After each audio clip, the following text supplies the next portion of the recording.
अंजलि की मौत का जिम्मेदार कौन है, पुलिस या फिर हमारा ये समाज?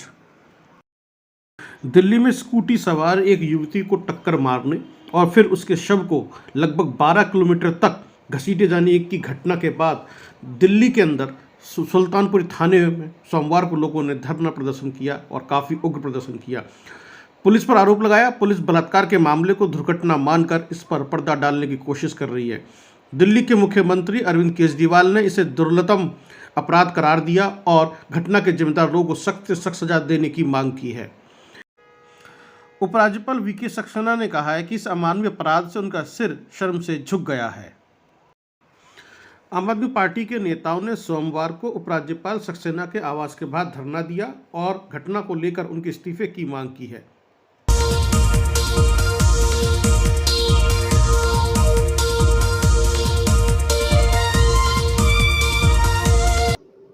सन 2023 एक ऐसी खबर लेकर आया जिसने पूरी दिल्ली को झकझोर दिया। पूरी दिल्ली आज उबल रही है। दिल्ली का सियासी तापमान भी बहुत चरम पर है। मैंने बहुत चरम शब्द का इस्तेमाल किया है। आम आदमी पार्टी पूरी तरीके से घेर रही है बीजेपी पार्टी को। मामला है एक लड़की की हत्या का। हत्या भी कैसे, जिसमें बर्बरता भी शायद शर्म आ जाए कि ऐसे हत्या की जा सकती है। एक लड़की को लगभग 13 किलोमीटर तक घसीटा गया है दिल्ली की सड़कों पर रात को 2 बजे के बाद। कुछ ऐसे लड़के जो शराब के नशे में धुत थे, जिसकी वजह से आज पूरी दिल्ली में इसी बात की चर्चा हो रही है कि दिल्ली में लड़कियां या महिलाएं कितनी सेफ हैं। क्या दिल्ली की लड़कियां घर से बाहर निकलकर जॉब नहीं कर सकती हैं या आज़ादी की हवा में सांस नहीं ले सकती हैं? उन्हें इसी तरह की घटनाओं का शिकार होना पड़ेगा। इसने एक बार फिर निर्भया के मामले को जिंदा कर दिया है। ऐसे ही कड़कड़ाती ठंड थी जब उसकी बॉडी सड़क पर मिली थी और वो अंतिम सांसें गिन रही थी, जिसके लेकर उसकी एक हेल्थ की ट्रीटमेंट को लेकर प्रक्रियाएं चलती रहीं और दिल्ली में वो बाल देखा गया। उसके बाद ये उम्मीद जताई गई कि शायद ऐसा हादसा दोबारा देखने के लिए नहीं मिलेगा, लेकिन लगभग 2011 के बाद यह मामला फिर हमारे सामने आया है, जिसने हमें सोचने मजबूर कर दिया है। डॉक्टर साहब हमारे साथ में मौजूद हैं, सोशल एक्टिविस्ट हैं, सामाजिक और राजनीतिक चिंतक भी हैं और अच्छी बारीकी नज़र रखते हैं।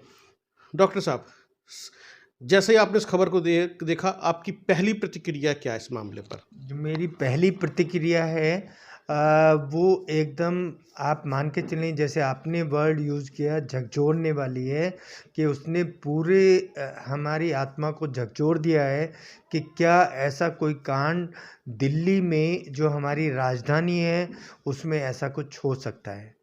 ये जो हुआ है ये भले ही जाने में हुआ हो अनजाने में हुआ हो, लेकिन ये हीनियस क्राइम है और अभी कुछ इसकी रिपोर्ट आनी बाकी है, क्योंकि पोस्टमार्टम इसका मौलाना आज़ाद मेडिकल कॉलेज में हो चुका है। एक टीम ऑफ डॉक्टर्स ने किया है, तो उसमें ये अभी आना बाकी है कि ये जो हमारी बहन है, क्या इनके साथ रेप किया गया था या कोई इस तरह की हरकत की गई थी, वो अभी आना बाकी है। पर इसमें कुछ चीज़ें हैं जो अभी भी छुपी हुई हैं। अब जैसे एक धारा बनती है 320 और 322। ये जो धारा है ये बॉडी, फेस और हेड को अगर डिसफिगर किया जाता है, ये उनके ऊपर लगती है। तो उन्होंने इसको जाने में घसीटा है, अनजाने में घसीटा है, लेकिन जो उनकी बॉडी को डिसफिगर किया गया है वो उसकी धारा दिल्ली पुलिस ने नहीं लगाई है। तो 320 और 322 इसमें लगानी चाहिए थी।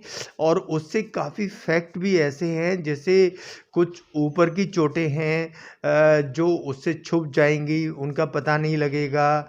जो उनके अगर उन्होंने हाथ से उसको टच किया है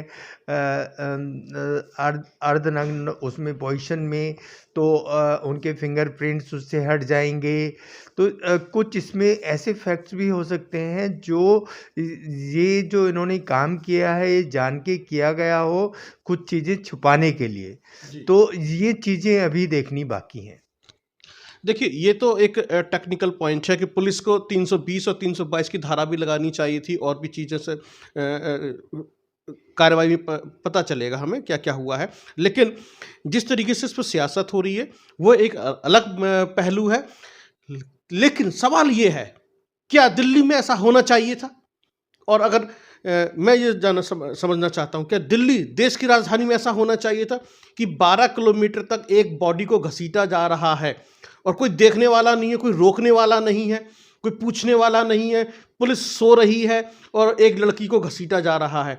एक व्यक्ति पीसीआर को फ़ोन करता है, वो कहता है कि लगभग मैंने 20 बार फ़ोन किया, पुलिस कार्रवाई नहीं कर पाती है या नहीं करती है, यह हमें नहीं पता, लेकिन कार्रवाई नहीं हुई।